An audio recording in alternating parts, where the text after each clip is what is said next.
I stood in our living room during the dinner party, holding a glass of wine I hadn't touched, surrounded by friends who'd known us for years. Then Melissa raised her wine glass, laughing, and said loud enough for everyone to hear, "If Daniel wasn't so controlling, maybe our marriage wouldn't be falling apart." The room went quiet before nervous laughter filled the space. I felt my face burn. Everyone was looking at me, waiting for my reaction. Melissa wasn't done. She listed my supposed issues with casual confidence.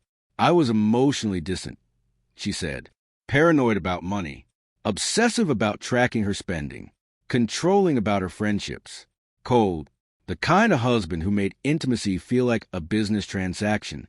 I stood there, humiliated in my own home, watching friends nod sympathetically at my wife while she destroyed my character. Nobody asked if any of it was true.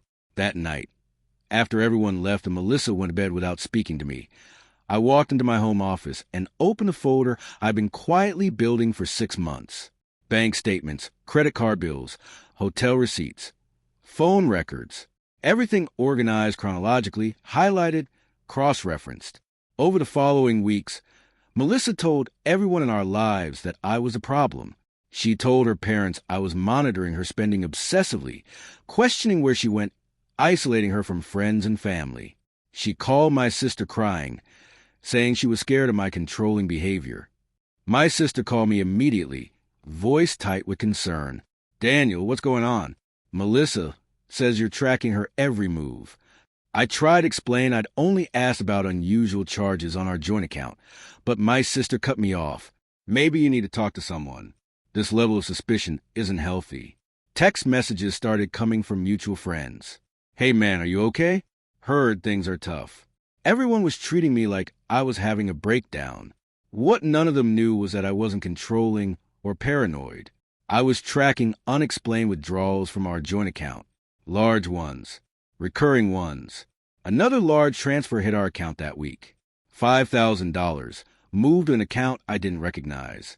Transferred external account, personal savings. Except I knew all our accounts. This wasn't one of them. The first red flag had appeared 6 months earlier.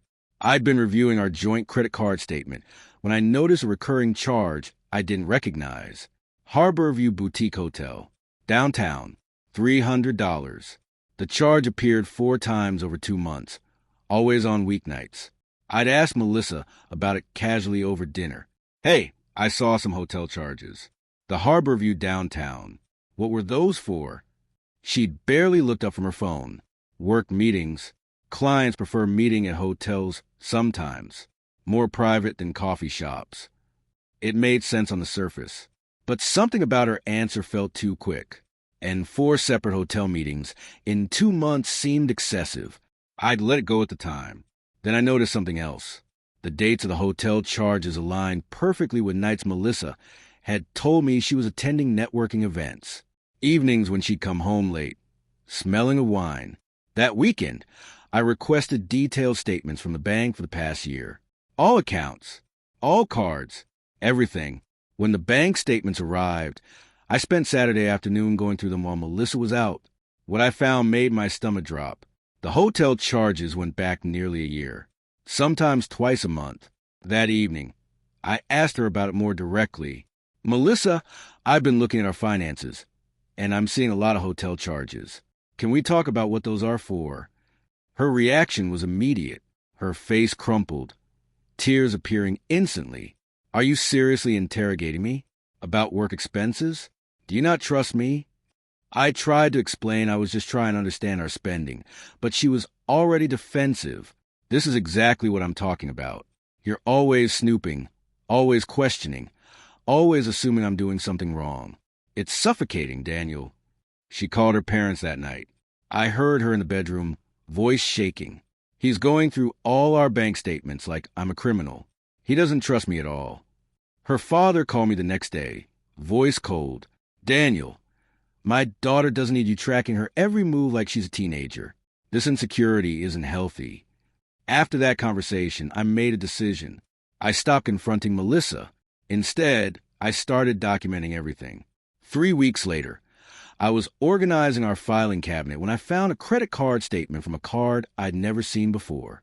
The card was in Melissa's name, but the billing address was our home. I pulled out the statement and started reading. My hands were shaking by the second page.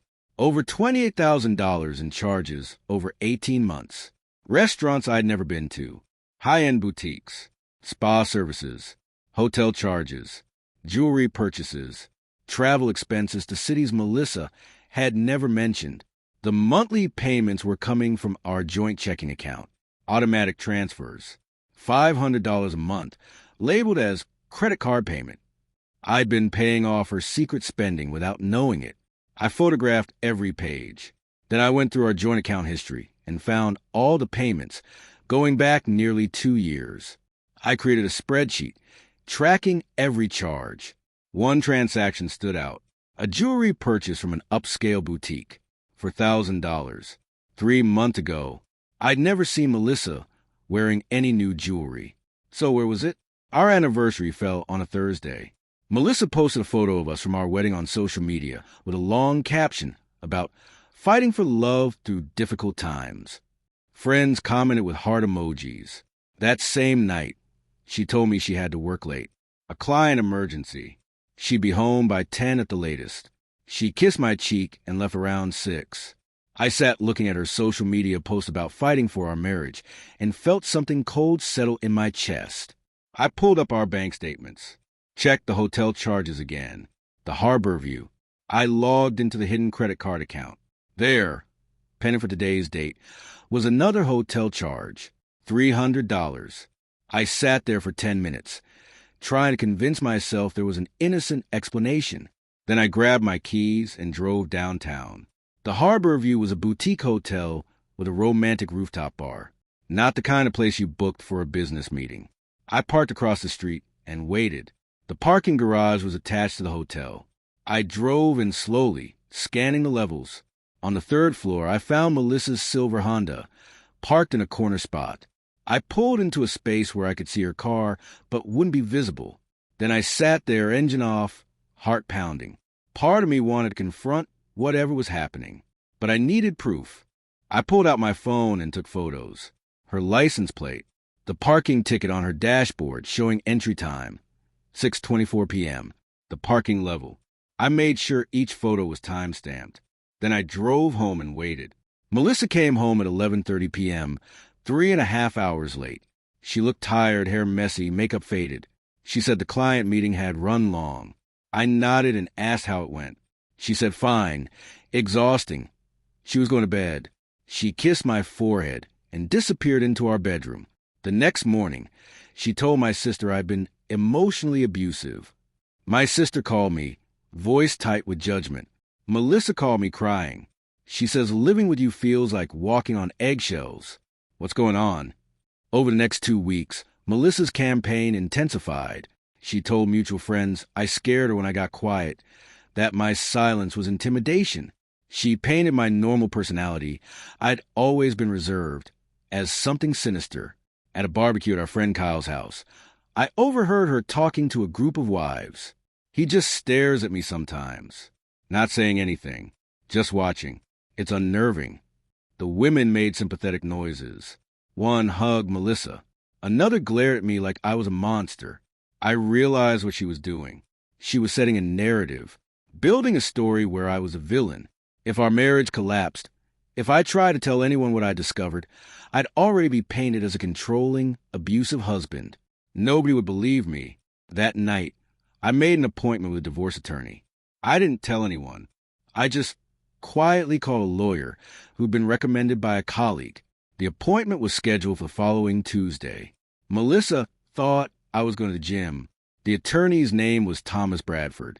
His office was downtown, all dark wood and leather furniture. He was probably 60, with gray hair and sharp eyes. I laid out everything. The hotel charges, the hidden credit card, the $28,000, the parking garage, the public character assassination. He listened without interrupting, occasionally taking notes. When I finished, he said something that made my stomach drop. Mr. Harrison, you're being set up as the villain. She's building a narrative in case things collapse. In divorce, narrative matters almost as much as facts. What do? You gather everything. Every receipt, every statement, every text, every piece of evidence. You document dates, times, inconsistencies, and you do it quietly. Don't tip your hand. Don't confront her. Just gather evidence. He told me to get detailed phone records, to check for other accounts I didn't know about, to document every false claim about my behavior. I left his office feeling sick, but clear-headed. The phone records arrived a week later. I requested detailed logs for both our numbers, going back 18 months. I started going through Melissa's records. What I found made everything click into place. Hundreds of calls to one number I didn't recognize. Late-night calls lasting over an hour. Early morning calls. Afternoon calls while I was at work. The pattern was clear. The calls had started about 14 months ago, right when the hotel charges began. They'd increased in frequency. In the past 3 months, there were calls almost daily. I sat at my desk, staring at that phone number. Then I searched it online. The number belonged to Marcus Hale, a real estate developer, 42 years old, running a successful commercial property firm downtown. His company website showed him at ribbon-cutting ceremonies and charity events. Married. His wife's name was Victoria. They had 2 kids in elementary school. His social media showed family vacations and anniversary dinners. Victoria Hale had no idea her husband was calling my wife dozens of times a month. I printed out the phone records and added them to my folder. 2 days later, Melissa announced over breakfast that she wanted a trial separation. She needed space to figure out what she wanted. Living together was too stressful. Maybe time apart would give us clarity. She'd already looked at apartments. She said, found a nice 1-bedroom place downtown. She could move in next week. I nodded calmly and said if that's what she needed, I understood. The separation announcement coincided with new accusations. Melissa told her family she was leaving because I emotionally suffocated her. Her father called that evening, voice hard with anger. My daughter has been miserable for months. The way you watch her, the way you question everything. It's not healthy. It's manipulative. I tried to explain, but he cut me off. You're controlling her through money. That's financial abuse. Financial abuse. The irony would have been funny if it wasn't so infuriating. I'd been paying her secret credit card without knowing it. 2 days after announcing the separation, Melissa made a request. She wanted primary control of our joint accounts during separation, since you've always handled the money and I need to learn to be independent. It was phrased as empowerment. But my attorney had warned me about exactly this. If she controlled the accounts, funds could disappear legally and quickly. I told her I needed to think about it, that our attorneys should work out those details. She accused me of trying to control her even during separation. When I called Thomas and told him about Melissa's request, he said we needed to act. She's trying to move assets before filing. We need to freeze the accounts legally. Now. Within 2 days, we'd file an emergency motion to freeze all joint accounts. It was standard legal protection, but I knew how Melissa would react. She found out when she tried to transfer money, and the transaction was blocked. She called immediately, voice shaking with rage. What did you do? I can't access our accounts. This is financial abuse. You're trying to trap me. I kept my voice calm. It's standard legal protection during separation. Both of us are protected. You're insane. I'm calling my lawyer. Then I said something I'd been holding on to. Speaking of money, we should talk about the credit card I found. The one with $28,000 in charges. The line went silent. For maybe 5 seconds, nothing but breathing. When she spoke again, her voice had changed. I don't know what you're talking about. The Capital One card. In your name. Automatic payments from our joint account. Another pause. You had no right to go through my personal information. It was in our filing cabinet, and I've been paying it off without knowing it. She hung up. 10 minutes later, she posted on social media. Sometimes the people who claim to love you are actually the ones hurting you most. The comments filled with support. Nobody knew what she was really saying. That Melissa's social media post was just the beginning. Over the next days, she posted vague messages about surviving toxic relationships, about recognizing manipulation disguised as love. Friends flooded her with support. I watched my social standing collapse while she positioned herself as a survivor of an abusive marriage, and why attorney's advice was simple. Stay silent. Don't engage on social media. Don't defend yourself publicly. Let her tell her story. We'd tell ours in court where evidence mattered, but staying silent was brutal. I wanted to scream the truth, to post the bank statements and hotel receipts. I wanted everyone to see what she'd actually been doing. Instead, I documented everything. I screenshotted her posts. I saved every comment. I tracked who was supporting her. Then I hired the private investigator Thomas had recommended. His name was James Torres, a former police detective. I gave him everything I had and asked him to fill in the gaps. He said he'd have a report within 2 weeks. The investigator's report arrived 13 days later. I waited until I was home alone to open it. Melissa had moved into her downtown apartment by then. The report was thorough and damning. Photos with timestamps and locations. Detailed surveillance logs.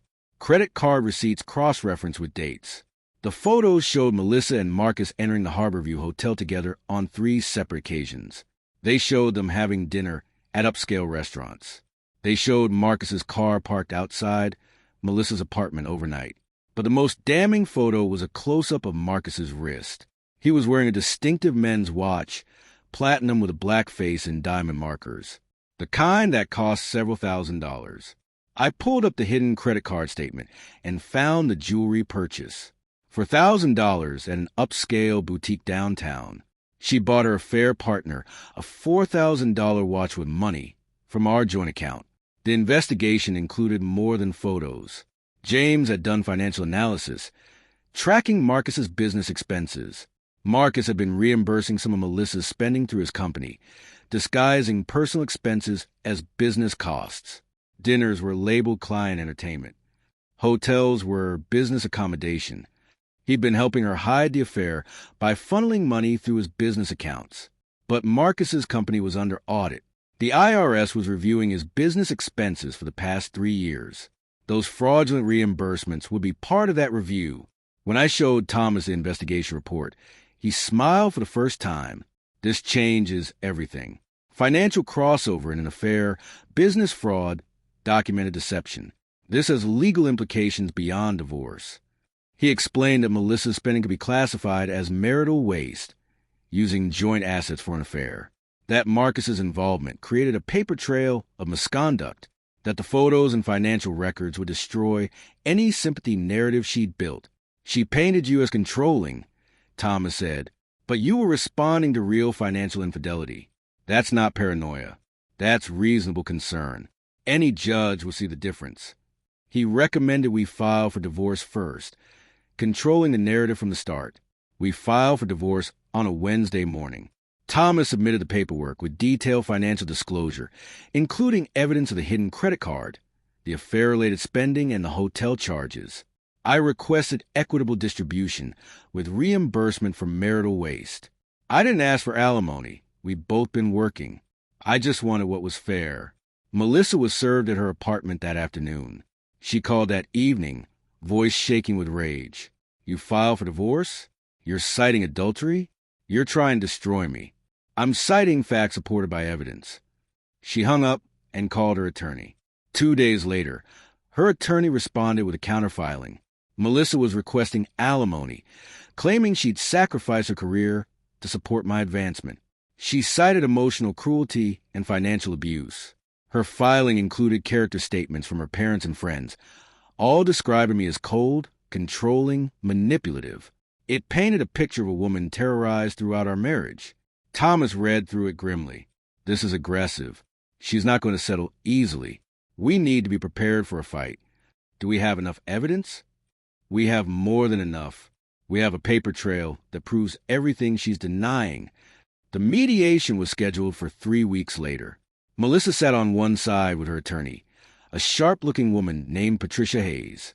I sat on the other with Thomas. Patricia opened confidently, repeating Melissa's narrative. Her client had been emotionally abused throughout the marriage, financially controlled, isolated.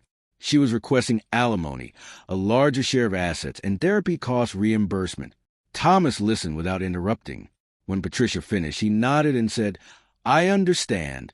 Before we discuss settlement, I'd like to share some context.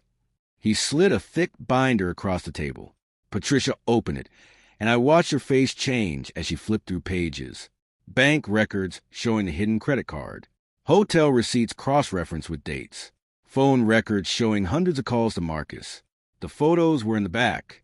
Melissa and Marcus entering the hotel. Marcus wearing the expensive watch. His car at her apartment overnight. Patricia's expression shifted from confident to concerned to professionally neutral. She looked at Melissa, who was staring at the binder with a pale face. "I'd like to request a recess," Patricia said quietly. "My client and I need to confer." Thomas nodded graciously. "Take all the time you need." During the recess, Thomas explained what was happening in the other room. Patricia would be telling Melissa that the evidence destroyed her narrative, that her credibility was compromised, that pushing for alimony would fail spectacularly. "She'll recommend settling," Thomas said, "taking reasonable asset division and moving on, because if this goes to court, your wife will be publicly exposed as someone who spent joint funds on an affair while accusing you of abuse. No judge will look favorably on that." We were called back after 45 minutes. Melissa looked like she'd been crying. Patricia's expression was carefully professional. "My client would like to discuss settlement terms," Patricia said. She prepared to negotiate fair, equitable distribution without an alimony request. Thomas nodded. "We're open to reasonable discussion." But before negotiating numbers, Thomas pulled out one more piece of evidence, a small digital recorder. He pressed play. Melissa's voice filled the room. "You're lucky I haven't exposed you first, Daniel. You have no idea what I could tell people. It was from an argument 6 weeks ago. I calmly recorded on my phone, legal in our state." The recording continued, Melissa admitting she needed Marcus for stability, saying I was too stable to be interesting. Patricia's face went blank. Melissa covered her face with her hands. The recording changed everything. It proved Melissa had been actively planning to expose me first, to control the narrative. It proved her public campaign had been calculated and deliberate, that her accusations were strategic rather than sincere. Thomas let the silence stretch. Then he said quietly, "I think we all understand now why my client was concerned about financial irregularities. He wasn't being paranoid. He was responding to actual deception." Patricia nodded slowly. "Let's talk about settlement."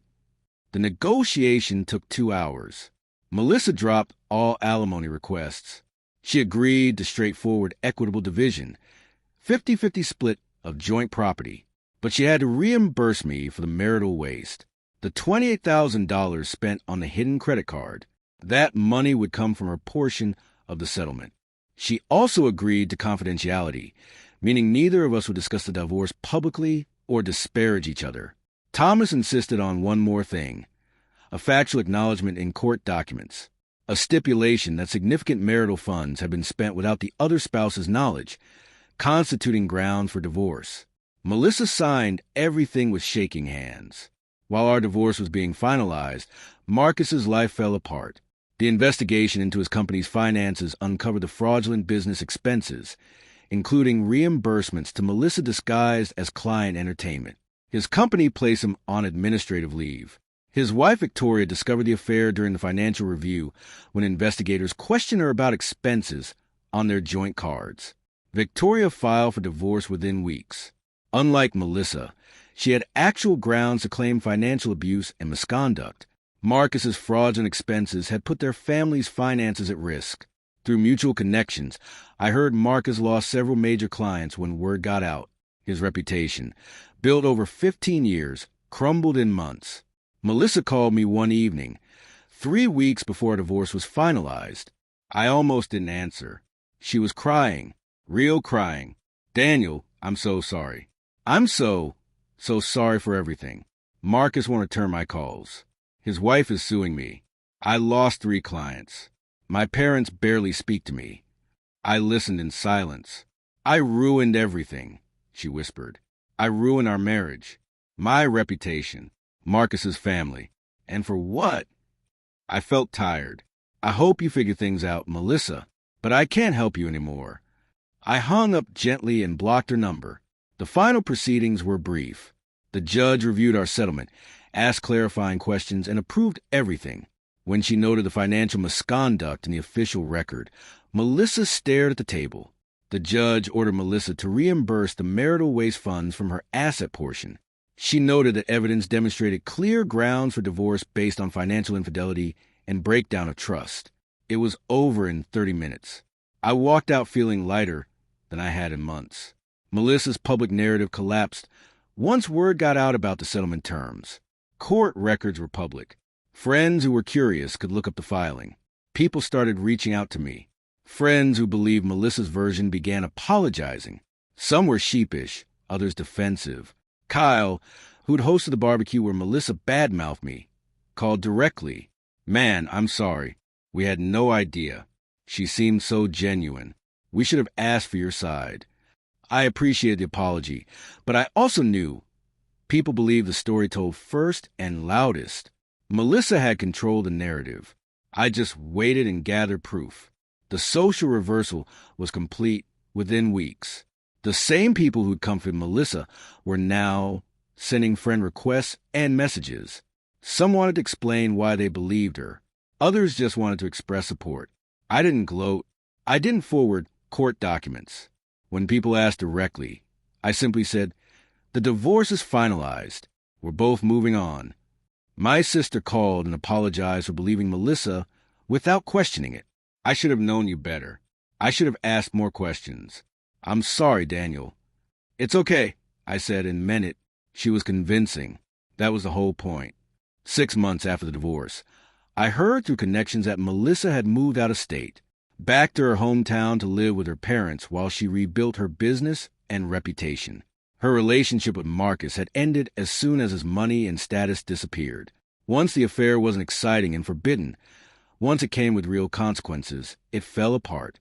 A year after the divorce, I was living in a quiet townhouse I bought, smaller than the house Melissa and I had shared, but completely mine. Clean finances, clear boundaries, peaceful. I'd started dating someone new, cautiously. Her name was Angela, a teacher I'd met through a friend. She knew about the divorce, knew the basic outline. When I'd eventually shown her some evidence that proved my case, she'd just squeezed my hand and said, "I'm sorry you went through that." She never suggested I should have handled it differently. She understood that sometimes you have to protect yourself with documentation. My career had improved post-divorce. Without the constant stress and suspicion, I'd been more focused.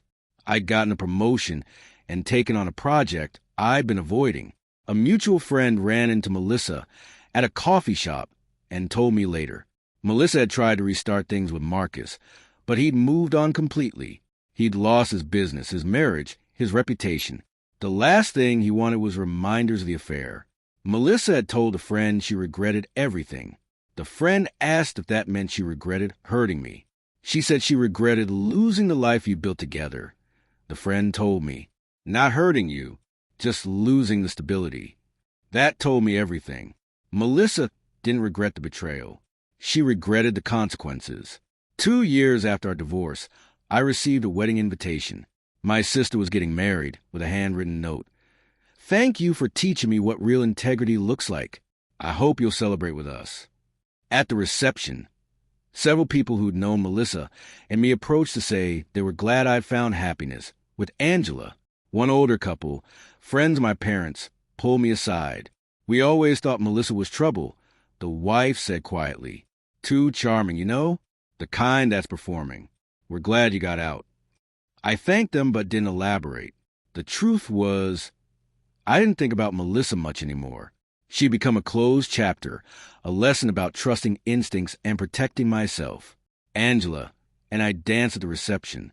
She looked beautiful in a simple blue dress. When she asked what I was thinking about, I told her the truth. I was thinking about how different my life is now. How peaceful. "Good different?" she asked.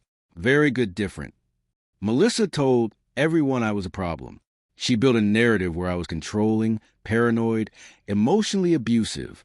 She convinced friends and family I was the villain. I never yelled. I never chased her for confrontations. I never smeared her publicly. I just kept the receipts. I documented everything calmly and methodically. And when the time came, I let the truth introduce itself through bank statements, phone records, hotel receipts, and photographs. The truth didn't need my voice. It spoke through evidence, through timelines that didn't match her stories, through spending that proved deception. Justice was quiet and methodical, earned through patience. I won not by fighting dirty, but by refusing to fight at all until I had facts that couldn't be disputed. 2 years later, I was free, happy, and at peace. Melissa was alone with consequences she created. That was victory enough.